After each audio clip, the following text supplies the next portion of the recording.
አላችሁ አድማጮች። ምንትዋብ ያለፉትን 7 ጥዑም የፍቅር ዓመታት ከሚወዷት ከምትወዳቸው ባሏ ጋር የወጣችውን የወረደችውን ያሳለፈችውን ሁሉ እያሰላሰለች ቆየችና ያበረታትን ጉልበት የሆናትን ልቧን የሞላላትን ቃላቸውን አሰበች። ሀገር ማስተዳደር እንደምትችል የተማመኑባትን።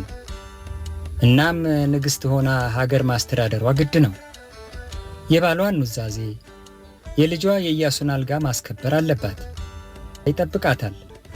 ብልህ መሆን አለባት። ግን የባሏን ሞት እስከ መቼ በምስጢር መያዝ ፈልጋ ይሆን? ምናልባት ተከታዩ ክፍል ምላሽ ይሰጠን ይሆናል።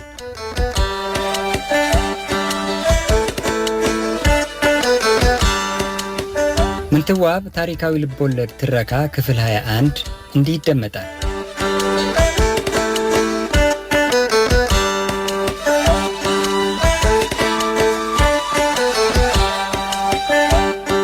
ከሀሳቧ ስትነቃ ምድር ለቋል። ጎንደር ብርሃን ለብሳለች። ነፍስ ዘርታለች። ጎንደርን ለመጀመሪያ ጊዜ በተለየ አይን አየቻት። ጎንደር አለች በለሆሳስ። ፊቷን ያዟዟረች ከተማዋን የከበቡትን ሰንሰለታማ ተራራዎች ትክ ብላ አየቻቸው። በተፈጥሮዋ የጠላት መከላከያ አላት አለች። እንደገና ከተማዋን ከላይ ወደ ታች ቃኘች። ጎንደር ያቺ የነገስታቱ የመሳፍንቱና የመኳንንቱ የትንቅንቅ ቦታ ሳትሆን የተለየች ጎንደር ሆና እንባዋን ጠራርጋ ወጣ ገባ ስትል ታየቻት። የእድል ማሳ ሆና እሷ ማሳው ላይ ስትዘራ ጎንደር ስታብብ ስታፈራ ይበልጥ ገናና ስትሆን ታያት። በአምሳሌ ጎንደር ፊቷ አለች። ጎንደርን በተከል በኩል ለማየት ሁሉን እንደ ሃይማኖቱ እንደ ሙያውና እንደ ልማዱ የምታስተናግደውንና መንፈሰ ለጋሷን ጎንደርን እንደ አዲስ ወደደቻት። ከክፉ ልትታደጋት ፈቀደች። ምን አይነት ቦታ እንደሆነችና ህዝቧም ምን አይነት እንደሆነ ይበልጥ ማወቅ ፈለገች። ልክ በዛን ሰዓት የጎንደርን ዕጣ የተለየ አቅጣጫ ያዘ። እንዴ ሀገሬስ ጎንደር አለ ሀገር ትኖራለች እንዴ አለች ደረቷን እየመታች። ሀገሬ ውስጥ ሰላም አምጥቼ ይሄ ነው ምኞቴ አለች ባሏ የነበረባቸውን አመጽ አስባ። ሀገር ልታረጋት ሰላም ልታሰፍንባት ወሰነች። የደብረ ብርሃን ስላሴ ደወል ሲደወል ከሀሳቧ ነቃች፣ ተረበሸች። ደወሉ ለአባታቸው ለአጼ አዲያም ሰገድ ኢያሱ ከሆላንድ ንጉስ የተላከ ነበርና ንጉስ ነገስቱ ደውን ሲሰሙ ከእንቅልፋቸው ብንን ብለው ሲያማትቡ ተነስተው ዳዊታቸውንና ውዳሴ ማርያማቸውን ሲደግሙ ፊቷ ላይ ድቅን አለ። አይ ያ ሁሉ ቀረ አለችና እንባዋን ጠረገች። እንግዲህ የሚጠበቅብኝ ይሄ ነው፣ ሰው የሚፈልገውን ማቅረብ መስጠት። በመጀመሪያ ሰው ሰላምንና መረጋጋትን ይፈልጋል። እሱን አለብኝ። ቋም ትርዳኝ እስቲ ጠንክሬ እሰራለሁ ብላ በረጅሙ ተነፈሰች። ለመሆኑ እችን ጎንደር እንዴት አድርጌ ኖሯል ጥዬ ለመሄድ? እንጭራሹንም ልመንን አስቤ ነበረው። ሀገሬንስ ለማን ጥዬ ነበር ገዳም ልገባ ያሰብኩት? አልሄድም፣ ሀገሬን አደጋታለሁ አለች። ምን ያህል እዚያ እንደቆመች አላወቀችም። ፀሐይዋን ስታያት ሞቅ በለች። እስቲ ለዚህ ከባድ ቀን ልዘገጃች ብላ ወደ ታች ወረደች።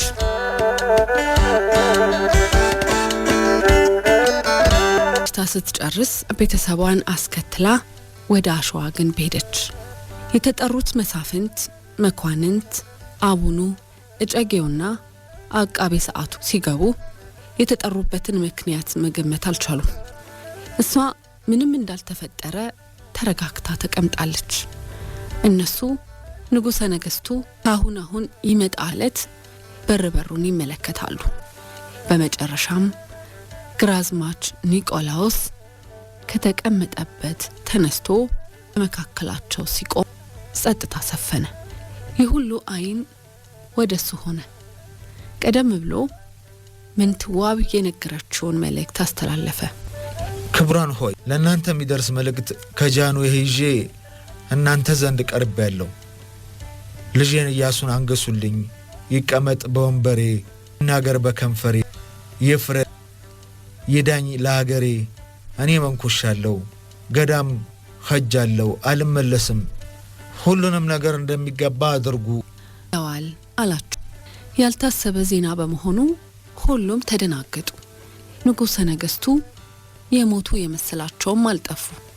ያንን የሚያመላክት ነገር ባለማየታቸው ግራ ተጋቡ። በእውነትም መንኩሰው ይሆናል ብለው ያመኑት የንጉሠ ነገሥቱን ጥልቅ ሃይማኖተኝነት ስለሚያውቁ ለማን ብዙም አልተከሩ።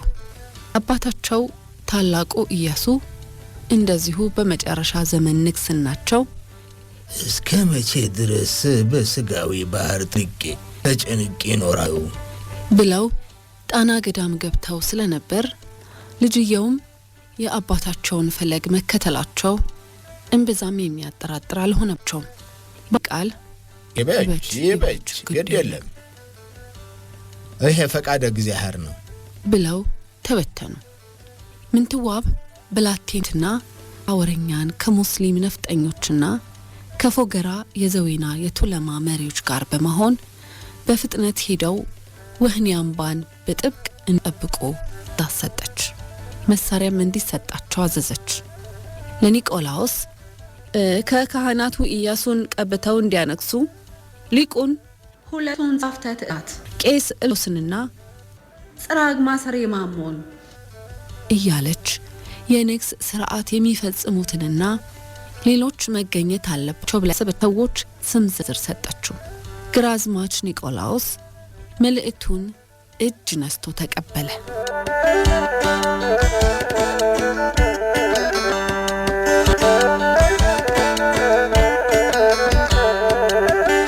ሐሙስ ሌሊት ግራዝማች ኒቆላዎስ አፈ ንጉሥ ኢዮብና አዛ አርክሌ ምንትዋብን ኢያሱን ዮልያናንና እንኮዬን ከቤተ መንግስት ባለሟሎች አይን ለመሸሸግ ሻሸና በተባለው የስርቆት የንግስ ስራ የሚፈጸምበት ወደ መናገሻ ግንብ ወሰዷቸው።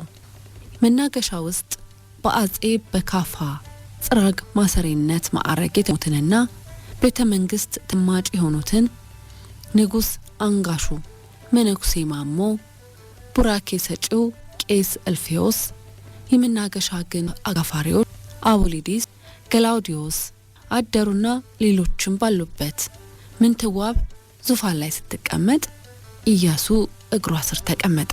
ኢያሱ ነገሩ እምብዛም ባይገባውም አባቱ እንደሞቱና ሊነክስ መሆኑ ስለተነገረው የንግስናው ደስታ ሳይሆን የአባቱ ሞት ዘን ፊቱ ላይ የንግስ ስርዓቱን ለመጀመር በጅሮንድ አብርሃም ዘውዱን ለጽራግ ማሰሬ ማሞ አቀረቡ። ጽራግ ማሰሬ ማሞም ዘውዱን አጼ በፋላ ያስቀመጡ። ንጉሥ ሲነግስ የሚጸለየውን ጸሎት ጸለዩ። ከመዝሙረ ዳዊት ከብሉያትና ከሐዲስ ኪዳንም የተመጡ ምንባቦችን አነቡ። አቡነ ዘበሰማያትም ደገሙ። ኢያሱን ወደ እሳቸው አምጥተው እጃቸውን አናቱ ላይ አስቀምጠው ባንብረው ባረኩ፣ ጸለዩል። አቤቱ ፍርድህን ለንጉሱ ስጠው፣ እውነትህንም ለንጉሱ ልጅ፣ ሕዝብህንም በእውነት ይፈርድላቸው ዘንድ፣ ድሆችህንም ምትህ ይገዛ ዘንድ፣ አድባራሩ የሕዝብህን ሰላም ይቀበሉ። ከዚያም መከሩት። ኮንን በጽድቅ ነዳያነ ሕዝበከ ወአድ ለደቂቀ ሚናኒከ ሐስሮ ለእቡይ ተስፋም ሰጡት። በዘመኑ እውነት ይሰርጻል፣ ከባህር እስከ ባህርም ይገዛል። እስከ ዓለም ኢትዮጵያ ይግዙለታል፣ ጠላቶቹ ግን አፈር ይበላሉ። ከዚህና ከበርካታ ሌሎች ጸሎቶች በኋላ በእንቁ ያጌጠውን የአብ ዘውድ ላይ ደፉለት። በአባቱ ዙፋንም ላይ አስቀመጡት። ከዚያም የጫነው ዘውድ ለጌጥ የተሰራ ሳይሆን የሕዝቡን ችግርና መከራ የምላቸው መሆኑን የሚዘክር ንጉሳቸውና አገልጋያቸው መሆኑን የሚያሳስብ እንደሆነ ተናግረው መረቁት፣ አስመረቁ። 1000 ዓመት ንገስ፣ ወንድ ልጅ ለፈረስ ሴት ልጅ ለበርኖስ አድርስ አሉት። በዚያው የተሰበሰበው ሕዝብም ይህንን 3 ያህል ሰው በአንድ አስተጋቡ። ከዳዊት ቤት ቀርነ መድኃኒት የሆነ ንጉሥ ስላስነሳልን እግዚአብሔር ይመስገን አሉ። ጽራግ ማሰሬ ኢያሱ ዳግማዊ ኢያሱ ንጉሠ ነገሥት ተብሎ ነገሰ። ጽራግ ማሰሬ ማሞ ዙፋኑ ስር ተንበርክከው ሰገዱለት። በዓል ተገኝቶ የነበረ ሁሉ ተነስቶ ለ7 ዓመቱ ልጅ ለኢያሱ ሰገደ። በተራው ንጉሥ ባራኪው እልፍዮስ ለኢያሱ ተጠቀው የብዙ ታላላቅ ነቢያትና ታላላቅ ነገሥታት በረከት እንዲያድርበት መረቁት። የቅዱስ ዳዊት በረከት ይደርብህ፣ የጠሞን ፍትሕና ጥበብ አይለህ፣ የኢዮስያስ የሕዝቅያስንና የቆስጦንጢኖስ በረከት ይደርብህ እያሉ ባረኩት። በመጨረሻ ኢያሱ ዳግኛ ሰግደው ወደ ነበሩበት ተመለሱ። ዘውዱ ለትንሹ ኢያሱ ከባድ በመሆኑ ጽራግ ማሰሬ ማሞ ላይ አንስተውለት በክብር ጠረጴዛው ላይ አኖሩት። ምንትዋብ ከተቀመጠችበት ተነስታ እጆቿን ዘርግታ እኔን ታናሺቱን ለዚህ ክብር ላበቃኝ እግዚአብሔር ምስጋና ይግባው። ፈጣሪ ሆይ ለኔ ለባሪያህ በንጉሱ በአባቱ አጥካፍ ላይ የሚቀመጥ ዘር ስለሰጠኸኝ ክብር ምስጋና ይግባ ብላ ምስጋና አቀረበች። በኋላም ኢያሱን ላነገሰው ለጽራግ ማስማሞ ለአንጋሽ እንደሚደረገው 10 ሰቅለ ወርቅ እንዲሰጥ ትእዛዝ አስተላለፈች። ትውፊቱን ጥሳ የልጇ ንግስ ላይ ባሏን ያነገሰ አቡነ ክርስቶዶሉ ተገኝተው ዘውድ እንዲጭኑለት እንኳን ሳታደርግ መፈጸም ያለባቸውን ዋና ዋና ጉዳዮች ብቻ ፈጽማ የኢያሱ ንግስ ሥርዓት በምስጢር ያላንዳች ኮሽታ ተጠናቀቀ። ወዲያው ባሻ ኤልያስን አስጠርታ ሲነጋ የንጉሠ ነገሥቱ ህልፈት የኢያሱ መንገስ እንዲታወጅና ለንጉሥ ቀብር የሚደረገውን ሥርዓት ሁሉ እንዲያደርግ አዘዘችው። እጅ ነስቶ ሄደ። ጠዋት ላይ በታዘዙት መሰረት እነ ባሻ ኤልያስ ድባን በሳ ይዘው ወደ ጃን ተከል ወረዱ። ጋባው ከአዛዡ በተቀበለው ትእዛዝ መሰረት ነጋሪት እየጎሰመ አዋጅ አዋጅ አዋጅ! የሞትንምኛ ለንምኛ ንጉሥ በክፋ አርፏል። ልጃቸው ኢያሱ ነግሷል። የሰማ ላልሰማ ያሰማ። ጠላቶቻችን ይፈሩ፣ ወዳጆቻችን ትፍስዕት ያድርጉ። ባለህበት እርጋ፣ ነጋዴም ነግድ፣ ገበሬም ምረዝ እያለ አዋጅ ነገረ። ጎንደሬዎች ግልብጥ ብለው ወጡ። ይበጅ ያድርግ አሉ። በኢያሱ መንገስ ተደሰቱ። እምብዛም ባይወዷቸውም ለበካፋም ማለሱ። አባ አደራ የንጉሠ ነገሥቱን አስክሬን የክብር ልብሳቸውን አልብሰው ሽቱ ቀብተው ገነዟቸው። በምንትዋብ ጥያቄ አቡነ ክርስቶዶሉ፣ እጨጌ ተክለ ሃይማኖት፣ አቃቤ ሰዓት ወልደ ሃይማኖትና ሌሎችም ካህናት ወጉ በሚፈቅደው መሰረት የወርቅ አክሊላትና መስቀላት ይዘው የአጼ በካፋ አስክሬን በስርቆሽ በር ወደ አደባባይ ተክለ ሃይማኖት ተወስዶ ጸሎተ ፍታት ከተደረገላቸው በኋላ ተቀበሩ።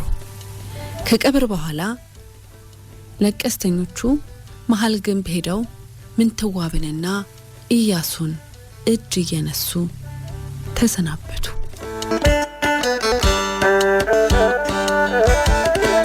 ከቀብር ስርዓቱ በኋላ ባህሉ እንደሚጠይቀው ምንትዋብ የቅጥር ለቅሶ ውሎ አሳወጀች። በጥቂት ቀናት ውስጥ የንጉሠ ነገሥቱን ምስል አሰርታ ሰጋር በቅለዋን ጨበሪትን በንጉሳዊ አልባሳት አስጊጣ የንጉሠ ነገሥቱ አልባሳትና ሌሎችም ንብረቶች ተጭነውባት ለሕዝብ እይታ ወጣች። ሰንደቅ ተይዞ መለከት እየተነፋ ነጋሪት እየተጎሰመ ባለነፍጡ ባለሰይፉ ካህናቱ ዲያቆናቱ መነኮሳቱ ሳፍንቱ መኳንንቱ የጦር አበጋዞቹ ሊቃውንቱና ወይዛዝርቱ የክብር ልብሳቸውን ለብሰው እንደየማዕረጋቸው ተሰልፈው ተራው ጎንደር አልቃሹ ሃሚናውና ከጎንደር ዙሪያ የመጣውም ከኋላ እየተከተለ ለቅሶውን አደመቀ። ኢያሱ ፋሲለደስ ግንብ ላይ ቆሞ ትዕይንቱን ሲመለከት ሕዝቡ እሱን እያየ በዛ ለጋድሚው አባቱን ላጣው ልጅ ዋይታ በዛለት። ምንትዋብ ወንድሟ ወልደ ልዑል ያጎቷ ልጆች ዮልያና እንኮዬ ግራዝማች ኒቆላውስና ሌሎችም የቅርብ ዘመዶ ከጥቁርማ የተሰራ ሰቅ ለብሰው ሲላቀሱ ዋይ ዋይ ሲሉና ሙሾ ሲያወርዱ ዋሉ። የምንትዋብን እንጉና ብታ የተመለከው ለቀስተኛ ስለ ጉዳቷ አብዝቶ አነባ። በውበቷና በድምጿ ማማር ተደንቀው በለቅሶና በጩኸት አጀቧት። በግጥሞቿ ብስለትና በቅኔ አዋቂነቷም አደነቋት። እናው ምን በደልነ ዝናብ እኮ ቀረ፣ ሁሉንም የሚያስደስት በካፋ ነበረ። ዝናቡ ቀረ እንጂ ዝናቡ በካፋ ለሕዝቡ ለእንስሳው ይሆን ነበር ተስፋ እያለች አልቅሳ በእንባራ ከረጮት መሃል አንዱ ጥላይ ነበር። ያለቃ ሄኖክን ማረፍ ሲሰማ ወርቄ ጋር ለቅሶ ሊደርስ ከደብረ ወርቅ በመጣ በኛው ቀን ካፋ መሞታቸውን ሲሰማ ከወርቄ ከወላጆቿና ከአብርሃ ጋር አደባባይ ወጣ። የሕዝቡን ግፊያ አሸንፎ ከፊት ሲቆም ምንትዋብን አያት። ለወትሮዋ ፊቷን የምትከልልበት አይነ ርግብ ባለመኖሩ ፊቷ ወለል ብሎ ይታያል። ያቺ ከ7 ዓመታት በፊት የሚያውቃት ለጋ ወጣት ሳትሆን በውበትና በሰውነት አቋም የበለጠ የደረጀች ሴት ሆና አገኛት። በለቅሶ ጎንበስ ቀና ስትል ግጥም ስትደረድር እንደ ጎርፍ ሲወርድ አይቶ እንባውን መቆጣጠር አቃተው። አንጀቱ ተላወሰ። ሐዘኗ አጥንቱ ድረስ ዘልቆ ገባ። አይ ወለቴ ጠጋብዬ ባናውሽ እኔ አልረሳውሽም። የሩቅ ቅርብ ሆኜ ስላንቺ አስባለሁ።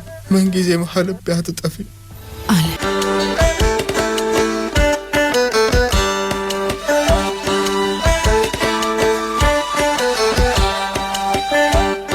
ግሩም ነው። ምንትዋብ ነገሮችን ያስተካከለችበት መንገድ ይገርማል። ሀገርን ከረብሻ የታደገችበት ጥልቅ ጥበብ የታከለበት ስርዓት። ምንትዋብ ታሪካዊ ልቦለድ ትረካ ክፍል 22 ይቀጥላል። ስለነበረን ቆይታ እናመሰግናለን።